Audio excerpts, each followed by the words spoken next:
រឿងខ្មោចជាប់អាថ័ន្តកាលពី30ឆ្នាំមុនយាយមុំមិនមែនស្លាប់ដោយជំងឺធម្មតាទេគាត់ត្រូវបានគេចោទថាជាមេធ្មប់ដែលចេះមន្តអាគមខ្មៅអ្នកភូមិដែលខ្លាចរអាបាននាំគ្នាសម្រុកចូលទៅក្នុងផ្ទះរួចធ្វើទារុណកម្មគាត់រហូតដល់ដាច់ខ្យល់ស្លាប់ដើម្បីកុំឲ្យវិញ្ញាណពយាបាទរបស់គាត់មកសងសឹកគ្រូអាគមម្នាក់បានប្រើដែកគោលមកឈោខ្មោចតៃហោងចំនួន7គ្រាប់បោះជួបិទវិញ្ញាណគាត់នៅក្រោមជណ្ដើរផ្ទះរួចបិទយ័ន្តពណ៌ឈាមពីលើបន្ទាប់ពីសក្តីបានបកយ័ន្តចេញស្រាប់តែមានសំឡេង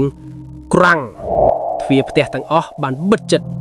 វិបុលព្យាយាមរត់ទៅបើកទ្វារតែទ្វារនោះហាក់ដូចជាត្រូវបានគេដែកគោលជាប់យ៉ាងណែនអាការៈចម្លែកសក្តីចាប់ផ្ដើមមានអារម្មណ៍ថាខ្លួនប្រាណកាន់តែធ្ងន់ទៅពេលគាត់មើលទៅក្នុងកញ្ចក់ចាស់មួយនៅជញ្ជាំងគាត់មិនបានឃើញរូបរាងខ្លួនឯងទេតែឃើញស្រមោលស្រីចាស់ម្នាក់អង្គុយលើស្មារបស់គាត់រួចសោយដាក់គាត់យ៉ាងក្រលួចឈាមហូរច្រាលស្រាប់តែមានឈាមខ្មៅខាប់ហូរចេញមកពីចន្លោះឈើក្តារចម្ដើរក្លិនស្អុយដូចសាប់សត្វងាប់បានភាយពេញផ្ទះរហូតធ្វើឲ្យពួកគេពិបាកដកដង្ហើមវិបុលបាននឹកឃើញដល់ពាក្យចាស់ថាបើជួបអាថ័ន្តបែបនេះត្រូវរកវិធីសុំខ្មាទោសគេបានលុតជង្គង់សំពះរួចស្រែកថាលោកយាយពួកខ្ញុំគ្រាន់តែជាក្មេងមិនដឹងអីទេសុំលោកយាយអត់ទោសអីផងផ្ទុយទៅវិញសំឡេងខ្មៅយាយមុំបានតបមកវិញទាំងកំហឹង30ឆ្នាំហើយអញនៅទីនេះងងឹតសូនឈឹងពួកឯងត្រូវតែនៅទីនេះជំនួសអញភ្លាមនោះដែលគោលអាថ័ន្តដែលបោះជាប់នៅក្រោមជណ្ដើរបានផ្ទុះចេញមុខម្ដងមកគ្រាប់ដោយក្របកំភ្លើងសាក្តីត្រូវបានដែកគោលមួយគ្រាប់ហោះមកចាក់ចំស្មាដួលដេកក្នុងធ្លុកឈាម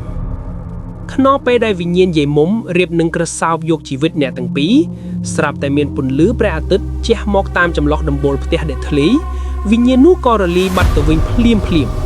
វិបុលបានអូសសក្តីចេញពីផ្ទះនោះទាំងត្រដកខ្យល់ទោះបីជាពួកគេរត់ជីវិតមកវិញប៉ុន្តែមានរឿងមួយដែលធ្វើឲ្យពួកគេតក់ស្លុតបំផុតពេលទៅដល់មន្ទីរពេទ្យគ្រូពេទ្យបានប្រាប់ថាដែកគោលដែលដកចេញពីស្មារបស់សក្តី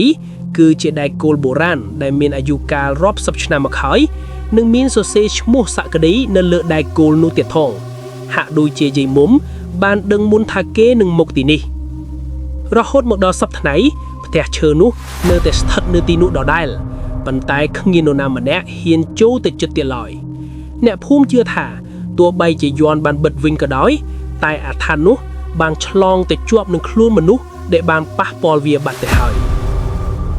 បងសូមជួយ subscribe ម្នាក់មួយផងបងសូមអរគុណ